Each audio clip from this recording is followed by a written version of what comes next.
الحمد لله رب العالمين والصلاة والسلام على سيد المرسلين وعلى آله وصحبه أجمعين أما بعد.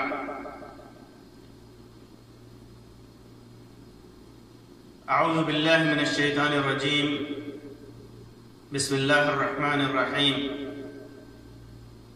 إن أحسنتم أحسنتم لأنفسكم وإن أسأتم فلها، فإذا جاء وعد الآخرة ليسوءوا وجوهكم وليدخلوا المسجد كما دخلوه أول مرة وليتبروا ما علوا تتبيرا. محترم سامعین و ناظرین، اللہ رب العزت نے کرموں کے انجام کا ذکر کیا ہے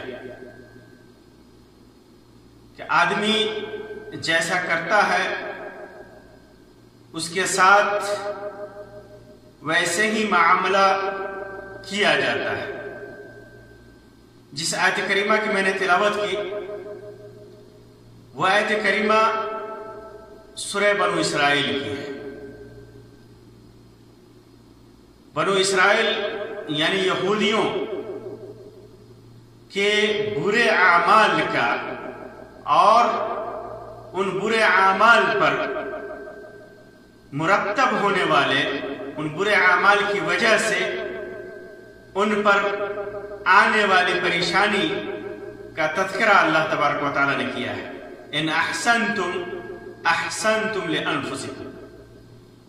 اللہ تبارک و تعالیٰ نے کہا کہ اگر تم احسان کرو گے، اچھا کرو گے، خیر کرو گے تو خود کے لیے کرو گے، اس کا فائدہ تمہیں خود ملے گا.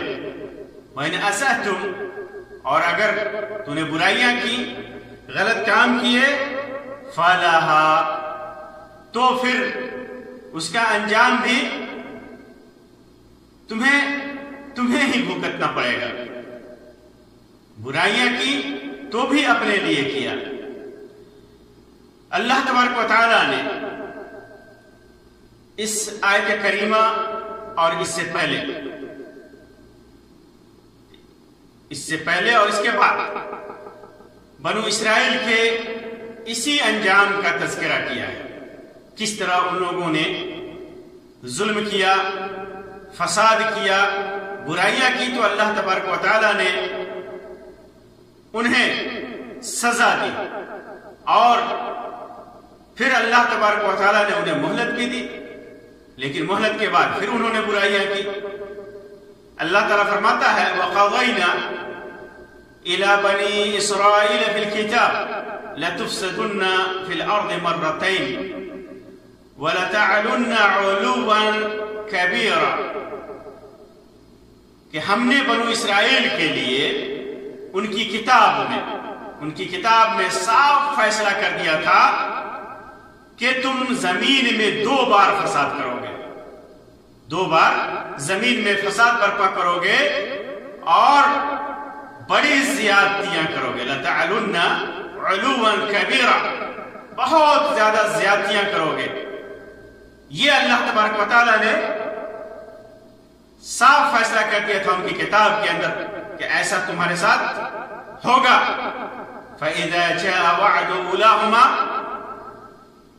بَعَثْنَا عَلَيْكُمْ عِبَادًا لَنَا أُولِي بَأْسٍ شَدِيدٍ فَجَاسُوا خِلَالَ الدِّيَارِ وَكَانَ وَعْدًا مَفْعُولًا.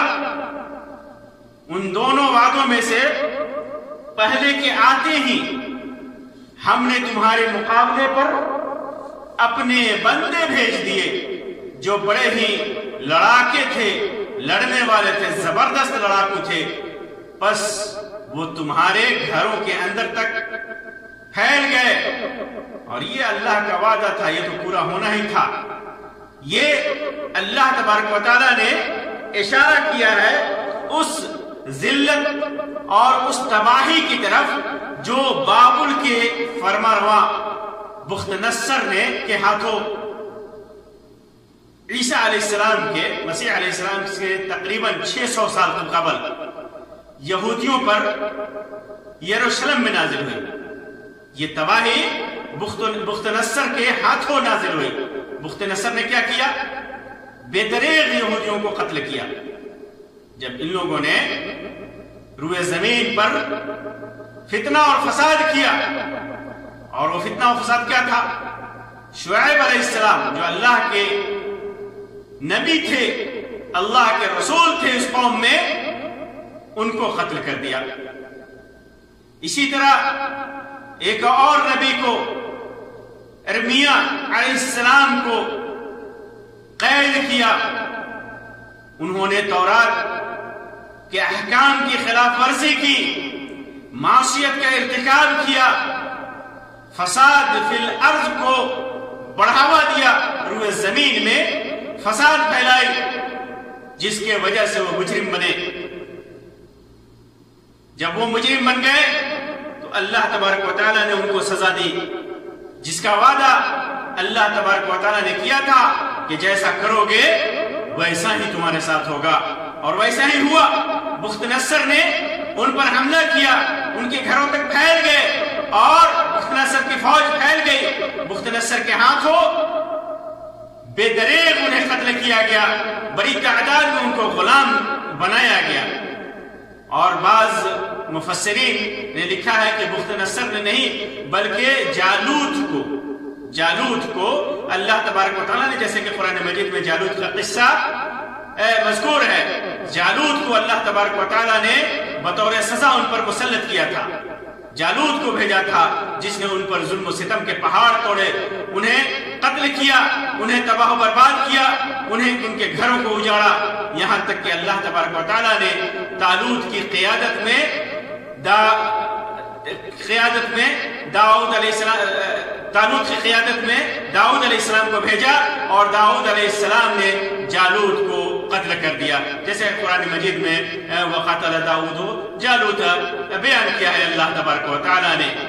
تو اس طرح اللہ تبارک و تعالیٰ نے ان کو سزا دی، ان کے جرم کی سزا دی، نبی کو قتل کرنے کی سزا دی، نبی کو ستانے کی سزا دی، اللہ کے احکام کی نافرمانی کی سزا دی، مسلط کر دیا جالوت کو یا بخت نصر کو، اور ان لوگوں نے، ان کی فوجوں نے انہیں تباہ و برباد کر دیا. پھر اس کے بعد اللہ تبارک و تعالیٰ فرماتا ہے ثم رددنا لكم الكرة عليهم وأمددناكم بأموال وبنين وجعلناكم أكثر نفيرا. پھر ہم نے ان پر تمہارا غلبہ دے کر تمہارے دن پھیر دیے، اور مال و اولاد سے تمہاری مدد کی، اور تمہیں بڑے جتھے والا بنا دیا. یعنی بخت نصر یا جالوت کے قتل کے بعد اللہ تبارک و تعالیٰ نے پھر مال و دولت اور آل و اولاد سے نوازا، جاہ و حشمت دی، قوت و طاقت دی، فوج دیا، بہت ساری چیزیں جو چھن چکی تھی بنو اسرائیل سے، یہودیوں سے، اللہ تبارک و تعالیٰ نے پھر لوٹایا. جب انہوں نے فساد فی الارض سے توبہ کیا، اور تو اللہ تبارک و تعالیٰ نے پھر انہیں نوازا، پھر موقع دیا. لیکن انہوں نے کیا کیا؟ اور کہا کہ ان احسنتم احسنتم لانفسکم. اسی طرح اگر تم احسان کرتے رہو، بھلائی کرتے رہو، تو یہ تمہارے لیے تمہارے اچھے کام کا نتیجہ ہوگا، اور اگر برا کرو گے تو یہ تمہارے برے کام کا نتیجہ ہوگا، تمہارے ساتھ برا ہوگا. اچھا کرو گے اچھا ہوگا، برا کرو گے برا ہوگا. فَإِذَا جَاءَ وَعْدُ الْآخِرَةِ لِيَسُوءُوا وُجُوهَكُمْ وَلِيَدْخُلُوا الْمَسْجِدَ كَمَا دَخَلُوهُ أَوَّلَ مَرَّةٍ وَلِيُتَبِّرُوا مَا عَلَوْا تَتْبِيرًا. پھر جب دوسرے وعدے کا، دو بار، مرتين لَتُفْسِدُنَّ فِي الْأَرْضِ مرتين، اللہ تبارک و تعالیٰ نے جو فیصلہ کیا تھا، دو وعدہ کیا تھا، دوسری بار فساد کرنے کا بنو اسرائیل کے، اس کا ذکر کیا تھا. تو اس کے بارے میں اللہ تبارک و تعالیٰ نے فرمایا فَإِذَا جَاءَ وَعْدُ الْآخِرَةِ، جب دوسرے وعدے کا وقت آیا تو ہم نے دوسرے کو بھیج دیا. تاکہ لیسو وجوہکم تمہارے چہرے بگاڑ دے وہ، اور ولیدخلوا جیسا کہ پہلی دفعہ کیا تھا ولیدخلوا المسجد کما دخلوه اول مرہ، پہلی دفعہ کیا کیا تھا اسی طرح پہلی دفعہ کی طرح پھر اسی مسجد میں گھس جائیں، وَلِيُتَبِّرُوا مَا عَلَوْا تَتْبِيرًا اور جس چیز پر قابو پائیں توڑ پھوڑ کر جڑ سے اکھاڑ دیں۔ یہ دوسری مرتبہ انہوں نے جو فساد برپا کیا بنو اسرائیل نے، تو اللہ تبارک و تعالیٰ نے پھر انہیں پہلی بار کی طرح قتل کیا کرایا اور مسلط کیا لوگوں کو، ان کی مسجدوں میں داخل ہو کر کے ان لوگوں نے فساد برپا کیا، ان کو قتل کیا بنو اسرائیل کو۔ یہ کب ہوا؟ جب ان لوگوں نے زکریا علیہ السلام کو قتل کیا۔ زکریا علیہ السلام کو بنو اسرائیل نے قتل کیا، اللہ تبارک و تعالیٰ نے نوازا، نعمتیں دی، سب کچھ دیا، پھر بھی وہ اللہ اور پہلی مصیبت کو، پہلی پریشانی کو، پہلے قتل کو، پہلے فساد کو، پہلے فتنہ کو یہ لوگ بھول گئے۔ پھر اور اللہ کے رسول، اللہ کے نبی زکریا علیہ السلام کو قتل کر دیا ان لوگوں نے، اور عیسیٰ علیہ السلام کو بھی قتل کرنے کی کوشش کی، لیکن اللہ تبارک و تعالیٰ نے ان کو زندہ آسمان پر اٹھا لیا اور ان کے شر سے ان کو بچا لیا، جس کے نتیجے میں پھر ایک رومی بادشاہ کو اللہ تبارک و تعالیٰ نے مسلط کر دیا ان کے اوپر، جس نے یروشلم پر حملہ کر کے ان کے کشتوں کے پشتے لگا دیے، بہت سو کو قید بھی بنا لیا اور ان کے اموال لوٹ لیے، مذہبی صحیفوں کے مذہبی کتابوں کو پاؤں تلے روندا، بیت المقدس اور ہیکل سلیمانی کو غارت کر دیا، تباہ و برباد کر دیا، انہیں ہمیشہ کے لیے بیت المقدس سے جلا وطن کر دیا، وہاں سے نکال دیا، اور ایسے ہی ان کی ذلت و رسوائی کا خوب سامان کیا۔ یہ تقریباً سن 70 عیسوی میں یہ مصیبت ان کے اوپر آئی، 70 عیسوی میں یہ مصیبت ان کے اوپر آئی، اور اللہ تبارک و تعالیٰ نے اس رومی بادشاہ کے ہاتھوں ان کی ذلت اور رسوائی کو دنیا والوں کے سامنے واضح کر دیا اور دکھا دیا کہ اگر برا کرو گے تو تمہارے ساتھ برا ہوگا، اچھا کرتے تو اچھا ہوتا۔ عسى ربكم ان يرحمكم وان عدتم عدنا وجعلنا جهنم للكافرين حصيرا۔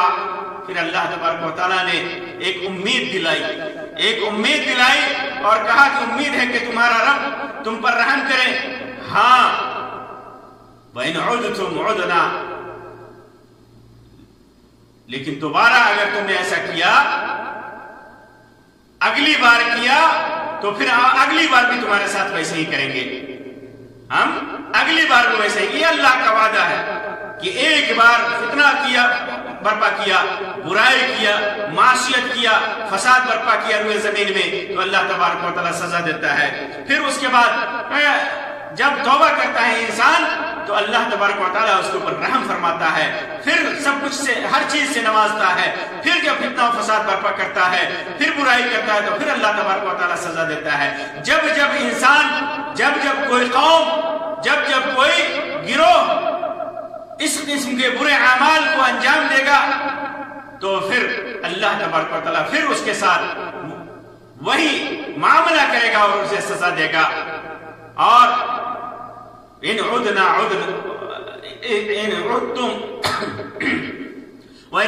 عدنا، دوبارہ کرو گے تو پھر ہم دوبارہ تمہیں سزا دیں گے۔ وَجَعَلْنَا جَهَنَّمَ لِلْكَافِرِينَ حَصِيرًا، اور اس سب سے بڑی سزا تو یہ ہے کہ کافرین کے لیے، منکروں کے لیے، انکار کرنے والوں کے لیے، توحید کا انکار کرنے والوں کے لیے، رسالت کا انکار کرنے والوں کے لیے، دین کا انکار کرنے والوں کے لیے، اللہ کا انکار کرنے والوں کے لیے ہم نے جہنم کا قید خانہ بنا رکھا ہے، جہنم کا قید خانہ بنا رکھا ہے۔ دنیا میں تو اللہ تبارک و تعالیٰ سزا دے گا ہی، پھر آخرت میں بھی ان کے لیے بہت برا انجام ہے۔ یہ تنبیہ ہے کہ اگر تم نے اصلاح کر لی تو اللہ تبارک و تعالیٰ کی رحمت کے مستحق بنو گے، اور اگر اصلاح نہیں کی، فتنہ و فساد کیا، گناہوں کا ارتکاب کیا، تو پھر اسی طرح اللہ تبارک و تعالیٰ تمہیں ذلت و رسوائی سے دوچار کر دے گا۔ اور یہ معاملہ ہوا، یہ معاملہ ہوا پھر جب بنو اسرائیل نے فتنہ اور فساد برپا کیا، یہودیوں نے نبی مکرم صلی اللہ علیہ وسلم کی رسالت کا انکار کیا، باوجود کہ وہ جانتے تھے کہ اللہ محمد صلی اللہ علیہ وسلم اللہ کے آخری نبی ہیں، آخری پیغمبر ہیں، آخری رسول ہیں، خاتم النبیین ہیں، سچے ہیں، جھوٹ نہیں بول سکتے۔ ان کی کتابوں میں، تورات میں بھی، انجیل میں بھی یہ چیزیں موجود تھی، آپ صلی اللہ علیہ وسلم کی رسالت کی خوشخبری دی گئی تھی، انبیاء کرام نے بتایا تھا کہ محمد صلی اللہ علیہ وسلم کو نبی بنا کر اللہ تبارک و تعالیٰ اس دنیا میں بھیجے گا، لیکن ان لوگوں نے وہی کردار ادا کیا، رسالت محمدیہ کا انکار کیا، دوبارہ اسی راستے پر چلے، اپنے تباہی سے اور بربادی سے انہوں نے سبق نہیں دیا۔ عیسیٰ علیہ السلام اور موسیٰ علیہ السلام نے جو خبر دی تھی محمد صلی اللہ علیہ وسلم کے بارے میں، اس کا انکار کر دیا، تو پھر جس کے نتیجے میں پھر انہیں ذلت و خواری کا سامنا کرنا پڑا، اور مسلمانوں کے ہاتھوں یہ ذلیل ہوئے، اور صد رسوائی کے ساتھ انہیں مدینہ سے اور خیبر سے جہاں یہ آباد تھے انہیں نکلنا پڑا، اور پھر جلا وطن ہو کر کے عرب سے یہ بھگائے گئے۔ تو جب انہوں نے دنیا میں فتنہ اور فساد پیدا کیا، اللہ تبارک و تعالیٰ نے انہیں ذلیل کیا، انہیں رسوا کیا، اور قیامت میں، آخرت میں جو سزا ہے وہ تو اور بھیانک ہے۔ تو جو قوم فتنہ اور فساد برپا کرتی ہے، جو قوم معصیت کا ارتکاب کرتی ہے، برائیوں کا ارتکاب کرتی ہے، جب برائیاں ان میں عام ہو جائے، ظلم اور فساد ان کی سرشت بن جائے، ان کی عادت بن جائے، تو پھر اللہ تبارک و تعالیٰ ان کے اوپر ایسی قوموں کو مسلط کرتا ہے کہ جو انہیں تباہ و برباد کر دیتی ہیں۔ اس وجہ سے ہمیں سوچنا ہے کہ ہمارے اندر کوئی ایسی برائی تو نہیں ہے جس کی پاداش میں اللہ تبارک و تعالیٰ ہمارے اوپر غیروں کو مسلط کر دے، پھر ہمارا نتیجہ اور ہمارا انجام بنو اسرائیل کی طرح ہو، نعوذ باللہ من ذالک۔ اللہ تبارک و تعالیٰ سے دعا ہے کہ اللہ تبارک و تعالیٰ ہمیں صحیح راستے پر رکھے، دین اسلام کا صحیح پیروکار بنائے، قرآن و سنت کے مطابق چلنے کی توفیق عطا فرمائے، اور ہمیشہ اپنی رحمت کا سایہ ہمارے اوپر کیے رکھے، دنیا میں اور آخرت میں دونوں جگہ ہمیں کامیاب کرے، کامران کرے، آمین رب العالمین۔ وآخر دعوانا الحمدللہ رب العالمین، وصلی اللہ علی خیر خلق وسلم، والسلام علیکم ورحمۃ اللہ وبرکاتہ۔